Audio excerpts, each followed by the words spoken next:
Surveillance of American citizens is already here, if you didn't know, and the party that's actively and unapologetically doing it is the party that supposedly believes in small government. The Texas state government is deeply red, and this red government already has demonstrated that it has no problem overreaching into local politics and even individual people's lives.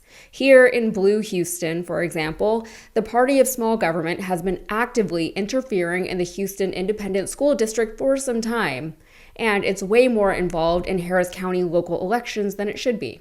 Our Lieutenant Governor, Dan Patrick, is actively trying to close a loophole in Texas government that would ban any and all THC products in the state, which would mean that hundreds of businesses would have to close overnight across the state unless our governor, for some reason, vetoes all of it. Patrick doesn't even like hemp, and I eat hemp almost every day. It's a good source of protein, and frankly, I don't get enough protein in my diet. I certainly don't get high off of the hemp seeds that I sprinkle over my yogurt and fruit. But so what if I did? Small government, let me live. Also, book bans are still a thing here. Romeo and Juliet might be next on the chopping block because of sex. By the way, anyone can still just buy a gun here in Texas because, small government, personal freedoms, blah, blah, blah. They're a bunch of hypocrites.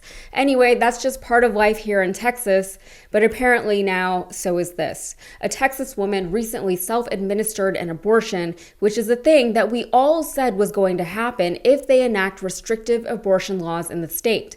She probably did it because here in Texas, women no longer feel safe going to doctors or clinics for pregnancy-related problems, and they have good reason for feeling that way. But in May, Texas authorities absolutely had to find this evil woman because apparently there was nothing else for them to do. To find her, they searched 83,000 automatic license plate reader cameras across the entire country looking for this woman. And yes, we're all already being watched by these cameras. The company that makes these ALPR cameras is called Flock, and the cameras are typically marketed and sold as crime and theft deterrents. That's how they get you though. Everything is about safety and protection, or maybe just convenience, until it's not, until it's about surveillance and an invasion of personal privacy. Those Ring cameras, same thing. Alexa, get out of here. I never trusted her. I don't even like having my phone in the same room as me most of the time, and I talk about this stuff on the internet. But SCOTUS decided that abortion was a states' rights issue, so why is Texas looking at cameras in other states? Once the woman is in another state, Texas should not be able to enforce its dumb laws there. Kate Bertash of the Digital Defense Fund, who researches both ALPR systems and abortion surveillance, told 404 Media, "You have this extraterritorial reach into other states, and Flock has decided to create a technology that breaks through the barriers where police in one state can investigate what is a human right in another state because it is a crime in another." The Texas cop who initiated the search for the woman was an officer with the Johnson County Sheriff's Office. As a reason as to why he was searching the nationwide camera network, he wrote, "Had an abortion, search for female." He searched over 83,000 cameras nationwide regularly for about a month. And they keep telling us that these police departments deserve so much more of our tax dollars. The county sheriff insists that the search for this woman wasn't about trying to track her down because of the abortion itself, even though that's literally the reason the cop gave for initiating the search. Had an abortion, search for a female. The sheriff says that the woman's family was worried about her and they wanted to find her, so this was the only way to do it. And this wasn't about her abortion or about politics, it was about her safety. Like I said, everything is about safety and protection. That's how they justify imposing surveillance on an entire population, and that's why the population buys into it and supports it and even defends it. The critics to this story are the same ones who you would expect, Christians saying that this woman is a murderer and murderers should be punished. The two sides will never see eye to eye on this. We should know that by now. I'm not going to retell the two sides of the abortion debate to this audience because you guys know it hasn't changed in years. They will never understand what we on this side believe, and I know I will never believe most of the things that Christians believe. I don't want to, and if I burn in hell for it, then so be it.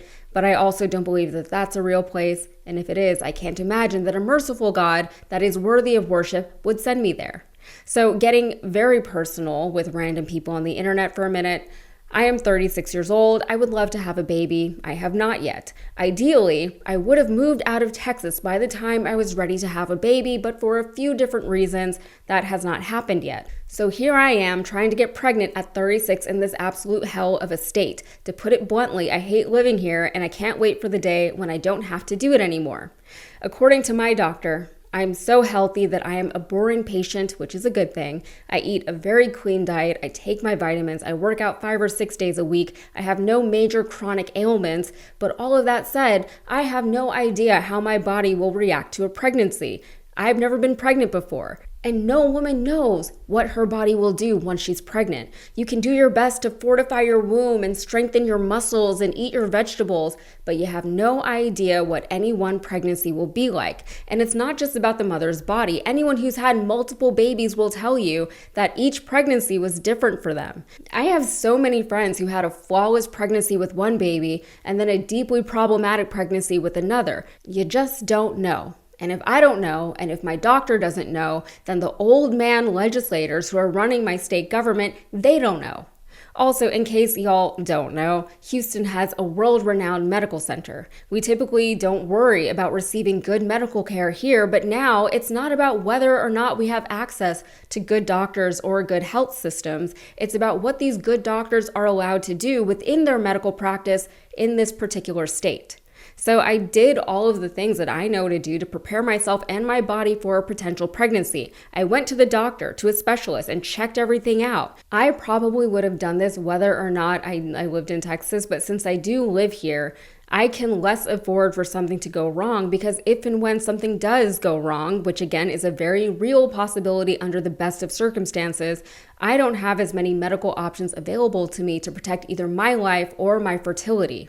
And I'm not a woman who's out here trying to recklessly get pregnant and just abort a baby because I feel like it. I'm a woman who wants to have a baby but hasn't yet, because I live in Texas. I'm only doing it now very reluctantly because I haven't been able to move yet and I'm running out of time. I know plenty of Texas women, and of course I'm speaking anecdotally, but they don't want to have babies here anymore, even if they wanted to before, or they're at least thinking twice about doing so. Texas families shouldn't have to have contingency plans to, at best, flee the state, or at worst, self-administer medical treatments just in case something comes up.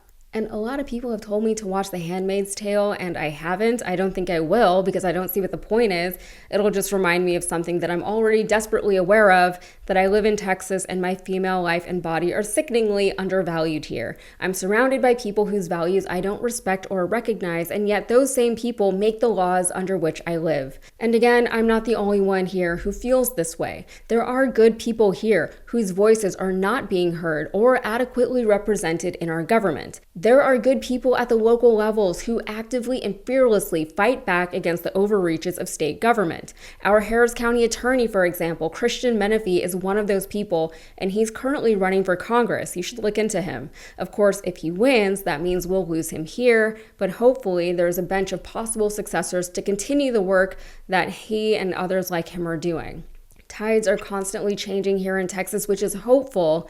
But as the state government continues to exploit its own power while crushing any and all opposition to its dogmatic politics, the tides aren't changing fast enough for some of us. And it's sad. Texas wasn't like this in the 90s, which I have to remind people was not that long ago. It's impressive how quickly extremism can entrench and embed itself in a place once it has been allowed to find a foothold.